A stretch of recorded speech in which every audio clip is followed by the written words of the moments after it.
Hey guys, let's talk pigeon pose. A friend of mine was asking what is the proper alignment for pigeon, and I thought I would do a quick tutorial for her as well as for you all. So the easiest modification for pigeon, so let's start there because this is always an option within your practice, is supine pigeon or pigeon on your back. So it's that figure four. So if you lay on your back, you can do this with me. Just get comfortable, plant your feet on the mat, about hip width distance, and go ahead and we'll start on the right side. If you cross the right ankle on top of the left thigh, you can flex your right foot to give a little bit more stability from any torquing of the knee, but you really shouldn't be over torquing here. If you want, you can stay right here and just work the right knee gently away, opening up that right hip. If you want a little bit more, you can lift the left foot off the mat, bring it to 90, and again, just working that right knee away.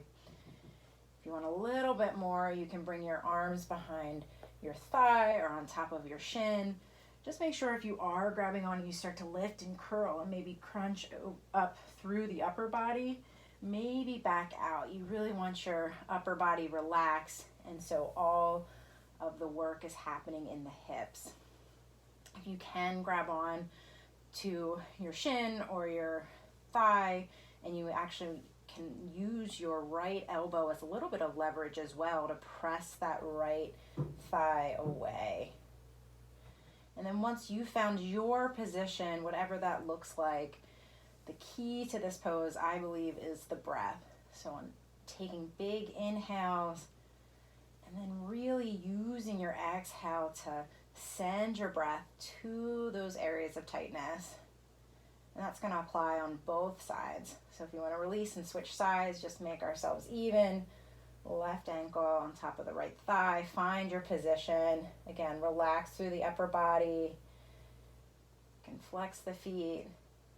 Just making sure you use your breath, making sure your upper body's relaxed. And that is your supine or figure four pigeon.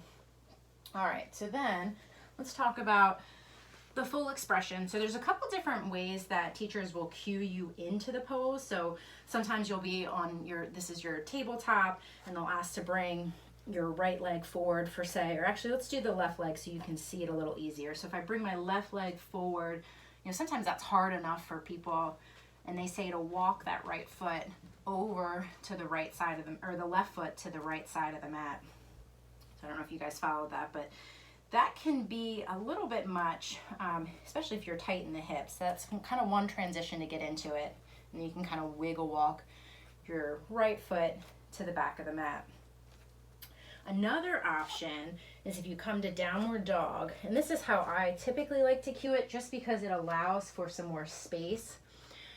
If you find your downward dog, lift the left leg to your three-legged dog, create some space, and then tuck the knee, coming forward, and then allowing the left foot come to the right side of the mat. Cued that wrong twice now. And then lower. So wherever that foot lands is usually about where your hip wants to go. Sometimes you'll hear it cued to bring this foot to 90, or even sometimes it will be cued to come to a lunge and then wiggle walk this foot to the other side, which is perfectly fine. The challenge with that is a lot of us don't have that space to have a 90-degree knee angle right here. So that's a lot of tension going on. And quite honestly, the normal human has about 45 to 60 degree of external rotation. So this is 90 degrees of external rotation. That's way too much. So most of us need to put a little bit of an angle of this foot here. And again, you can flex or relax. If you're flexing, it helps stabilize any extra torquing in the knee, but really what I want you to focus on is that means you might be overly rotating your hip. Right, so that was a lot there. Get wherever you're comfortable. And then what I like to do is take the extended leg and bring it straight back. So a lot of times it tends to kind of arc out.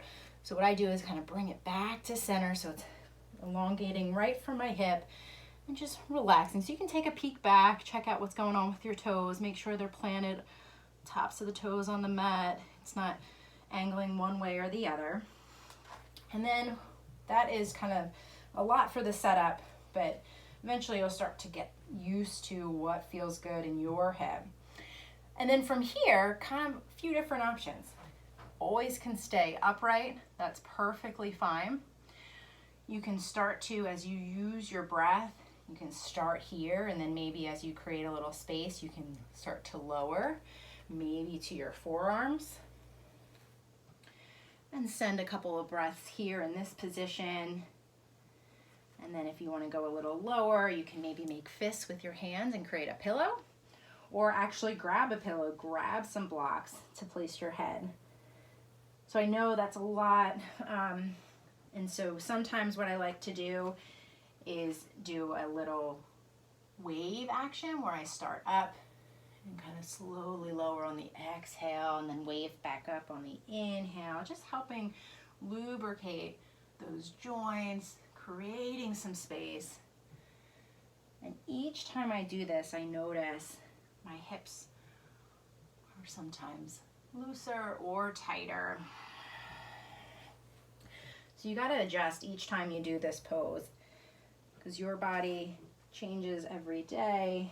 Your body is going to look different from the next person. So you got to listen. You got to feel into it. So once you're in that position, it's the same breath action. Inhaling through the nose. Exhale, sending your breath to exactly where there's tension. And just notice where you're holding on. I know for me, sometimes I'm clenching my glute and I don't even know it until I spend a few breaths just sending my breath, really, really focusing on that hip area and leveraging that breath to let go.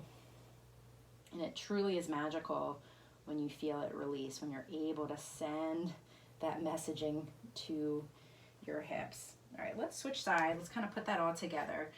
So I usually work just right back to downward dog.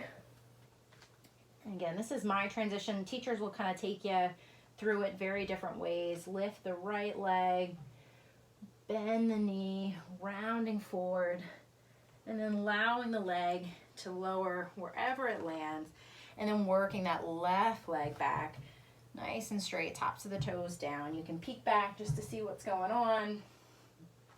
And then your choice. So you can stay upright, using your breath just like we did before.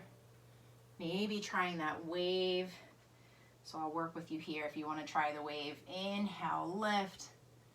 Exhale, lead with the chest as you lower. Around the spine. Inhale, lift. Exhale, lower. One more time if you're following along. Inhale. And exhale, lower to wherever your spot is today. And you want to get as comfortable as you can so that you can start to focus on your breath. The other thing to notice is what's going on here with your hips. So you want to try to level off the hips as best you can. So that might mean to bring the right hip back, left hip forward. The other thing that I don't have, but is if you want to put like a block or a prop or some sort of pillow to rest this hip on, that's also another option. Finding your space. Let's take one more breath. Let it go. And we'll release. And coming back to whatever position, tabletop, to end it there. So if you have any additional questions, if that was helpful, please give me a thumbs up, and I will talk to you soon.